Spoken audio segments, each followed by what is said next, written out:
Bonjour à tous, bienvenue pour cette nouvelle vidéo, les vidéos de cette semaine. Aujourd'hui, étant donné que juin approche, je pensais traiter le sujet des énergies de ce mois de juin 2022, qui semble assez chargé tout de même. Les choses ont été plutôt, on va dire, en demi-teinte au mois de mai. On a cette impression d'avoir pu souffler, voilà, que les choses se tassaient un petit peu. Eh bien, mes amis, on va remettre un petit peu du feu sous la marmite pour ce mois de juin. Alors, vous pouvez... Ah oui, je voulais vous dire, vous pouvez vous abonner, hein, de toute façon, c'est tout à fait gratuit. Et aussi, apparemment, il faut mettre des petits pouces bleus. Je crois que c'est peut-être à peu près par là, hein. Je suis pas très douée, on va dire que c'est par là. Sur mes vidéos, si vous le souhaitez. Donc aujourd'hui, pour les énergies de ce mois de juin, on va commencer par, on va dire, cet événement un petit peu important en France, euh, que sont les prochaines échéances électorales. Euh, En me concentrant là-dessus, je parlerai peut-être plutôt d'élections rémunératives, parce qu'en effet, ce qu'on ressent, hein, c'est que les personnes se présentant ne sont pas là pour défendre une opinion, défendre un projet, parce qu'elles savent très bien que, quoi qu'il en soit, euh, elles n'ont pas vraiment le choix, elles ne sont pas là pour donner leur opinion, elles sont là pour faire rentrer le pognon. Au moins, voilà. Tout comme pour les élections présidentielles, on a comme ce sentiment, si vous voulez, qu'il ne va pas y avoir d'élection. En y réfléchissant, je pense que cette impression vient de deux choses. D'une part, euh, notre souveraineté étant tellement piétinée, qui que ce soit qui passe, je ne suis pas sûre que ça change grand-chose, si vous voulez, au résultat final des décisions qui vont être prises dans les mois qui viennent. Et d'autre part, ayant quand même de forts soupçons, parfois de, on va peut-être pas dire bidonnage, mais même si je pense qu'on peut tout à fait le dire, mais d'arrangement au niveau de l'issue, de quel parti prendra l'avantage. Je pense que vous pouvez plus ou moins regarder quels ont été les résultats des dernières élections, présidentielles j'entends, les dernières dans le temps. Ça devrait vous donner une vue à peu près globale de ce qu'on va nous ressortir pour celle-là. Après tout, on ne va pas non plus se fatiguer à faire de grands changements, ou bon, ça a été défini comme ça sera comme ça. Je pense que pas grande surprise par rapport à ce que l'on veut nous mettre comme pion, marionnette, ce que vous voulez quoi. Par contre, pour ce mois de juin, l'information importante de ce que j'ai reçu, c'est certes, on va voir les énergies de la France, mais c'est surtout regarder au-delà de la France. Si vous voulez, l'impact pour nous, on viendra certes, hein, de notre gouffre, mais il faut regarder plus haut. Plus haut, alors certes, on a l'O, plus loin M, plus loin S, qui essaie de mettre en place sa stratégie de prise de pouvoir globale, mais là, on est dans le début, le plan, c'est pas d'étaler ça tout de suite. Je vois vraiment, si vous voulez, le taureau supportant Europe, donc je pense l'Union, au niveau de l'Union. Deux informations principales. La première, on s'attaque aux enfants. Clairement, ce mot-là, cette phrase-là, je l'ai entendue, mais un nombre de fois incalculable. La phrase que j'ai entendue a été après les soignants, les enseignants. Je pense que au niveau européen, ce qui sera ensuite décliné au niveau de la nation, puisque bien sûr il faut suivre, je pense qu'on va commencer à nous parler ce mois de juin euh, d'une préférable inoculation de nos enfants et même nos jeunes enfants pour la rentrée scolaire. les choses vont peut-être pousser le bouchon plus loin sur l'été parce que nous, pauvres neuneux que nous sommes, on est en vacances, on s'en rend pas compte, on ne voit pas venir et puis la rentrée est là et paf, c'est comme ça, pas autrement. Il y a vraiment cette volonté par là, rien n'est hasard, hein, il faut bien comprendre ça, mais cette volonté par là, on a déstabilisé l'hôpital, c'est autour de l'école. Euh,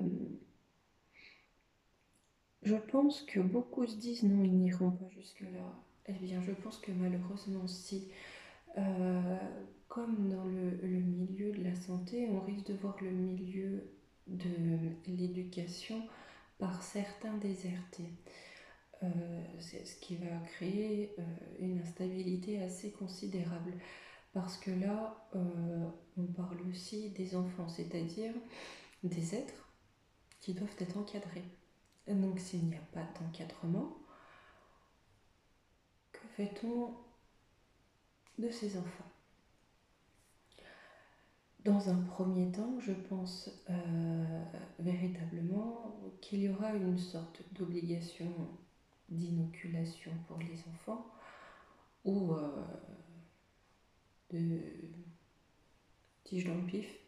Mais bon, s'il faut le faire tous les 3 jours pour les enfants, voilà. Là, on n'est pas encore dans une obligation assumée, parce qu'elle ne peut pas, c'est encore expérimental, mais encore une fois, déguisée. Alors, il y aura ceux qui suivront en bon soldat du dieu télé, surtout, qui va venir à grand renfort de propagande. Mais là, j'ai l'impression que ça va être encore plus que d'habitude, hein, par contre. Présentant, si vous voulez, ce petit être hideux qu'est l'enfant comme l'ennemi de tout un chacun, car c'est lui le responsable. Alors ça, bien sûr, c'est ce qu'ils vont nous dire, hein, c'est très très loin d'être ce que je pense, même à des siècles de ce que je pense. Mais il le faut, c'est un effort commun, il faut aller vers ce système-là, parce que de toute façon, vous ne pouvez pas enlever vos enfants de l'école, ils ont besoin d'instruction, et ils ont besoin d'être en bonne santé. Si vous êtes un parent qui ne fait pas ça, vous êtes un mauvais parent. Certains enseignants refuseront ce système imposé. Pour cela, comme pour les soignants, la porte manu militari.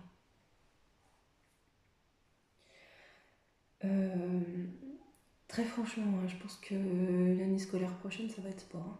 Hein. Vraiment sport. Clairement.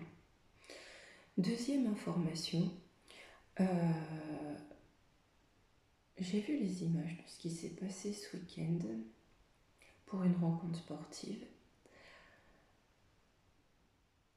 Je ne pense pas, c'est pas un hasard, de toute façon le hasard j'y crois absolument pas. J'ai le sentiment que suite à ça, notre magouillon va prendre ses valises, mais simplement pour partir en voyage. Ne vous réjouissez pas trop vite. Pour rencontrer cette charmante, comment on va l'appeler, Cruella von der Leyen, pour essayer de convenir que l'Europe se trouve face à un défi de sécurité. Et pour relever ce défi, la création on va dire d'une armée, d'une brigade européenne de maintien de l'ordre va s'avérer être une nécessité. Donc on va envoyer des gens de tel pays dans d'autres pays pour maintenir la sécurité. Avec bien sûr le problème, mais totalement du hasard, on n'y avait pas pensé, de la barrière de la langue. Si vous vous retrouvez en France face à, on va dire, un policier parlant la langue germanique, je ne suis pas sûre que vous arriviez à bien vous comprendre. C'est pratique pour se taper dessus quand on ne se comprend pas.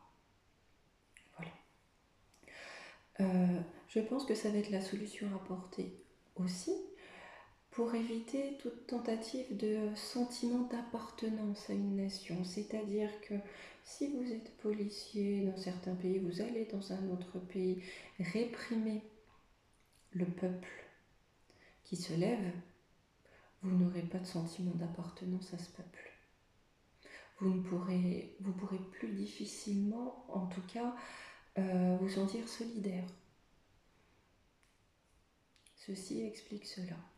Ne croyez pas, ça ne va pas être pour maintenir l'ordre, ça va être pour maintenir une forme d'oppression, mais surtout de dépotisme. Oui, dépotisme, dictature. Ces deux mots, dépotisme et népotisme, souvent font partie des mêmes sphères. Hein, voilà. Oui, népotisme, c'est quand on fait passer les petits copains avant les autres pour des postes. Bon, c'était le petit, le petit moment dictionnaire. Ça, c'est vraiment les deux points importants à regarder, mais au niveau de l'Europe, au niveau de la France. Vous savez qu'en ce moment, il y a une soi-disant enquête OSNAT pour essayer de voir si les inoculations n'auraient pas d'éventuels petits désagréments. C'est une enquête. La réponse risque plus ou moins de tomber sur juin-juillet. Alors, des informations que j'ai eues, ça me paraît assez ubuesque, mais après tout ce que j'ai déjà vu, ça me fait pas non plus tomber de ma chaise. Mais la réponse risque d'être que les AVC, les accidents cardiaques, la mort existait déjà avant les inoculations. Donc on ne peut pas dire que c'est à cause des inoculations. C'est débile, hein. Mais comme je disais dans une précédente vidéo, je pense que le mec qui sait leur a dit « plus vous prendrez les gens pour des cons, plus ils le seront ». Et j'ai l'impression qu'ils vont encore bien user de cet adage. Pour moi, la question que je me suis posée quand même, là c'est vraiment un titre personnel, pourquoi les personnes impliquées, les plus aptes à avoir les effets, je ne dis pas que tout le monde en a, mais comme pour tout, c'est une expérience, donc bon, quelque part, ça relève de la logique. Pourquoi les personnes en place, donc les médecins, ne disent rien? De ce que j'ai compris de la réponse, personne n'ayant de responsabilité engagée pour ces désagréments, d'une part, les médecins ne veulent pas les faire remonter ni les dénoncer pour ne pas être eux-mêmes rendus coupables. Et d'autre part, leur ego scientifique, leur laissant à penser qu'ils sont au-dessus de tout et de tout le monde et que eux ont le savoir, les pousse à ne jamais reconnaître une erreur. Pourquoi une partie de la population ne veut pas voir? De principe. Enfin, de principe, non. La population, pour moi, est encore dans le déni. Pour deux raisons. D'une part, elle a déjà été tellement assommée par la peur qu'elle a une peur de plus.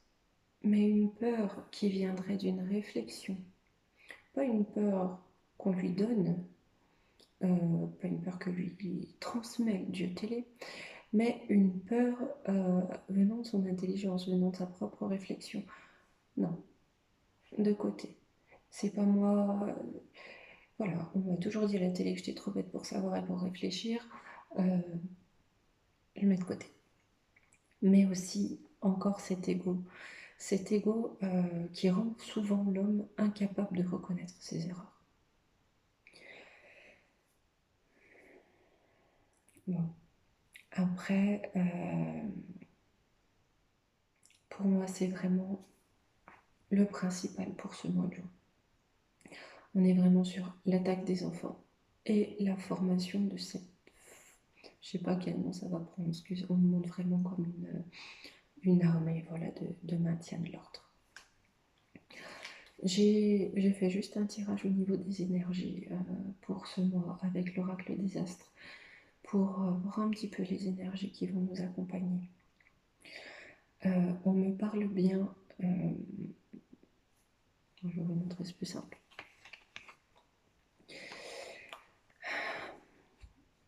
Des failles vont être révélées, mais là-haut, les puissants vont sortir leur carapace, être dans l'autodéfense. Face à cette autodéfense, il y aura un mouvement. Le Sagittaire, c'est vraiment l'aventure, un mouvement pour le bien-être. Mais ça restera restreint. Ces gens-là se sentiront dans la solitude. On aura encore, si vous voulez, le sentiment de se battre à vide pour avancer. Par rapport à cette solitude, j'ai repris 5 autres cartes. Là, ça a été assez intéressant parce qu'on me dit vraiment que la réflexion, le fait de se centrer sur soi, avec Saturne, le fait de descendre en soi, de réfléchir, apportera bénédiction et protection pour la réalisation d'un, comment on va dire, d'un nouveau cycle d'altruisme et de liberté. Là, je peux pas l'inventer. Tout ce que je peux vous dire, c'est que ces belles énergies, elles ne sont pas pour maintenant. Le mois de juin, on va commencer cette période qui, pour moi, va nous porter jusqu'à bien fin d'année, enfin, au moins l'automne, fin d'automne, je pense, de grandes confrontations. La semaine dernière, j'ai vraiment, enfin, je vous ai fait des canalisations et une vidéo sur ce conflit ombre et lumière. Je pense qu'à partir de maintenant, ce conflit s'ancre plus profondément dans la matière. Et là, on va vraiment aller, pas sur un, si presque, vraiment sur deux visions des choses. On va avoir l'impression que deux mondes, deux densités cohabitent. Mais une densité va essayer de prendre le dessus sur l'autre. Voilà pour ce qui est des énergies de juin. On reparlera plus tard après, bien sûr, pour juillet, pour août. Voilà. Demain, en résonance avec cette vidéo, et après le forum des timbrés de la semaine dernière, je pensais vous faire une vidéo sur une personnalité. J'en ai rarement fait jusqu'à présent, mais c'est vraiment un point qui m'intrigue et je n'ai pas vu de confrères ou de consoeurs traiter de ce sujet. Et moi, j'aimerais vraiment savoir, parce que de l'avenir de cette personnalité ou de qui est cette personnalité peut découler beaucoup de choses, pour nous, en tout cas dans l'avenir. Comment je vais l'appeler ?